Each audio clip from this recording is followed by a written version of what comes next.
ஒரு கழுகோட முட்டையை கோழிகளோட முட்டைகளோட ஒருத்த கலந்து வச்சான். அந்த கழுகு முட்டை கோழி முட்டைகளோட ஒண்ணா சேர்ந்து பொரிச்சனால அந்த கழுகும் கோழிகளோட வாழ ஆரம்பிச்சது. அப்படி கோழிகளோட அந்த கழுகும் வாழ்ந்து வளர்ந்தனால அந்த கழுகும் அந்த கோழி மாதிரியே நடக்க ஆரம்பிச்சிச்சு. ஏன் அந்த கோழி மாதிரியே பேசவும் ஆரம்பிச்சிச்சு. அந்த கழுகு தன்னால பறக்க முடியுங்கிறதே மறந்து வெறும் நடக்கவும் ஓடவும் மட்டுமே ஆரம்பிச்சிச்சு. ஏன்னா அதை சுத்தி இருந்த கோழிகளால பறக்க முடியாது. அந்த கோழிகள் முயற்சியே பண்ணல பறக்கணும். அந்த கோழிகளை பார்த்தே வளர்ந்தனால அந்த கழுகும் பறக்க கூட முயற்சி பண்ணல. இப்படியே நாட்கள் கடந்து போக திடீர்னு ஒரு நாள் ஒரு கழுகு வானத்துல கம்பீரமா பறந்து போயிட்டு இருந்தது. அப்படி அந்த கழுகு கம்பீரமா பறந்து போறது அந்த கோழிகள் பார்த்துட்டு அந்த கோழிகள் பேசிக்கிச்சு, நம்மளால அந்த மாதிரி பறக்கவே முடியாது. ஏன்னா அது வானத்துல படைக்கப்பட்டது, நம்மளா பூமிக்கு படைக்கப்பட்டவங்க. இன்னைக்குமே நம்ம தகுதியை தாண்டி நம்ம ஆசைப்படக்கூடாது அப்படின்னு சொல்லி அந்த கோழிகள் பேசிக்கிச்சு. அது அந்த கழுகு ஆமா ஆமா சொல்லி இந்த கழுகுக்கு வேணா தன்னுடைய குழந்தைகளை தெரியாமல் இருக்கலாம்.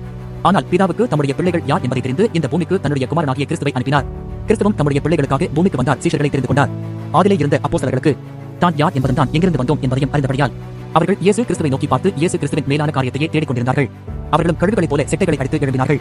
ஆனால் இன்றைக்கும் அவருடைய பிள்ளைகள் என்று மாட்டத்தை கொண்டிருக்கிற அநேக விசுவாசிகள் இன்றைக்கு இயேசுவை நோக்கி பார்க்காமல் பூமியை நோக்கி பார்த்துக் கொண்டு பூமியிலேயே தன் வாழ்நாளை முடித்து விடுகிறார்கள். இதை கேட்கிற நீங்கள் யார் என்பதையும் யாரால் அனுப்பப்பட்டீர்கள் என்பதை உங்களால் உணர முடிகிறதா? நீங்கள் கோழிகள் அல்ல, கழுகுகள், உயர பறக்கக்கூடியவர்கள்.